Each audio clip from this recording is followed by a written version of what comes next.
everyone, this is Carolina. I'm bringing you this desktop calendar for my next seasonal Saturday project. So let's go ahead and get started.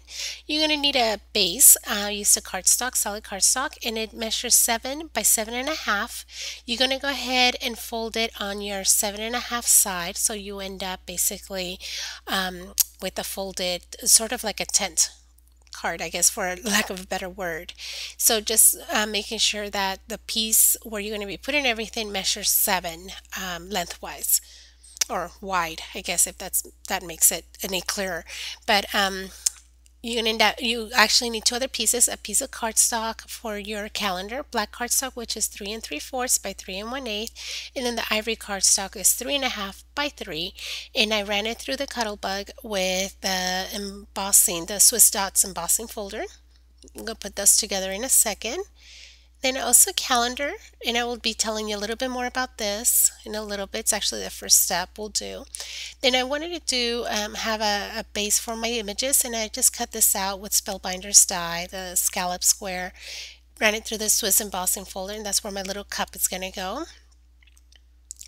And then a couple other things: ribbon, which I will place above the calendar, and then in the middle of the ribbon, I wanted a little decorative thing to put on there, so I put together a flower.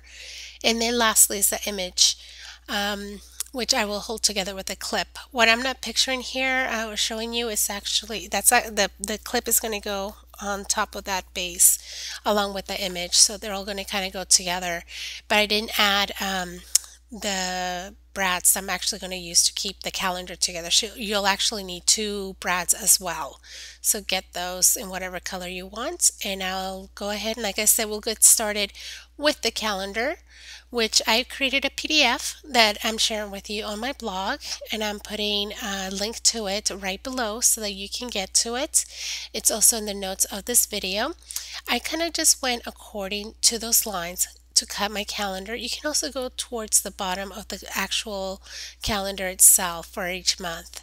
Now, honestly, I didn't worry to make sure that they were exactly the same size. I designed it so they are, but I just decided to let it go and not be really worried about them not completely lining up, as I was showing you right there.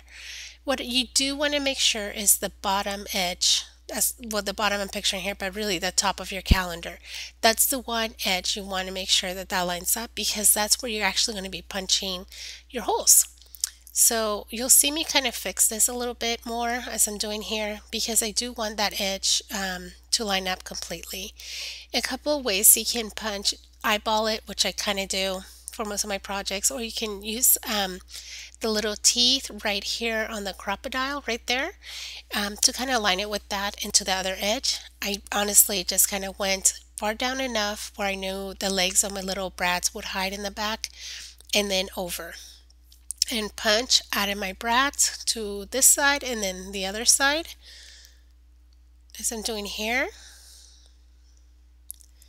And once you have that done, that's pretty much how you put your calendar together, and then whoever you're giving to can just share that month and then have all the other months together and not worry about them falling apart. Isn't that great? Really fun. Okay, so this calendar is going to go on top of those pieces that we cut and embossed earlier. You want to also have your ribbon and then whatever little embellishment you want to put together. I actually cut this out of a Sizzix die and then add a little pearl in the middle, and that's how I made my flower.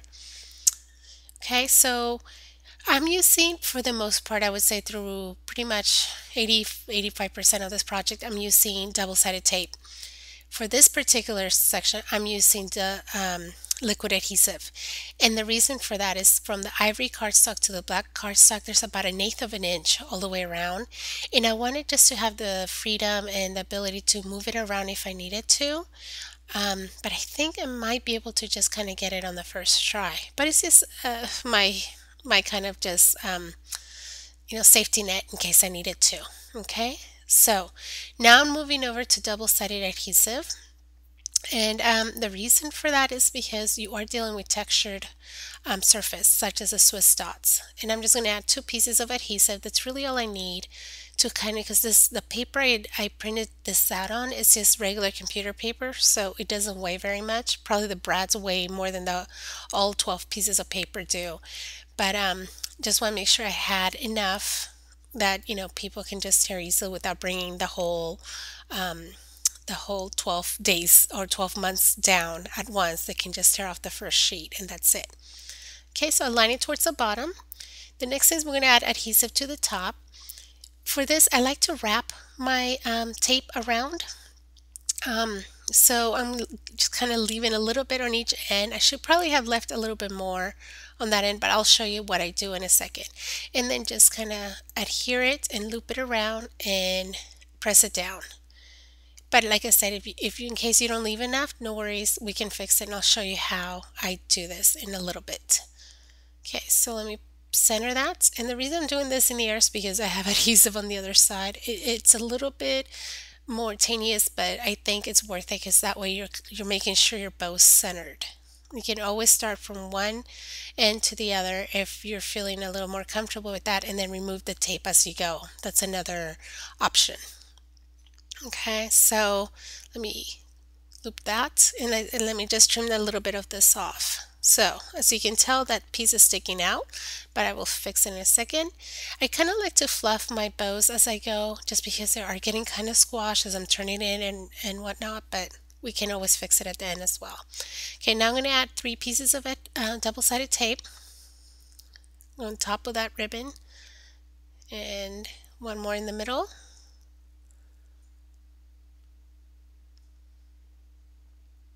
And then one towards the top. I'm just going to grab some scissors to make it a little bit easier here.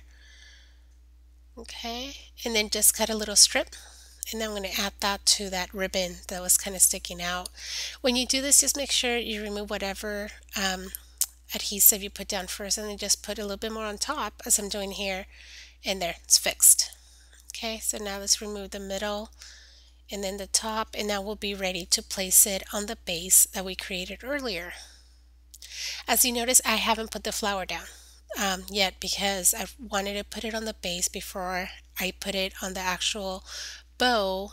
As you can tell, my bow got kind of beaten up a little bit from being upside down. So let me just fluff it up a little here, and then I'll bring over the flower, which I created, like I said, with the Sizzix die, and then added some adhesive at the bottom, and it's ready to go. You can always add liquid glue to that too to kind of make it stay.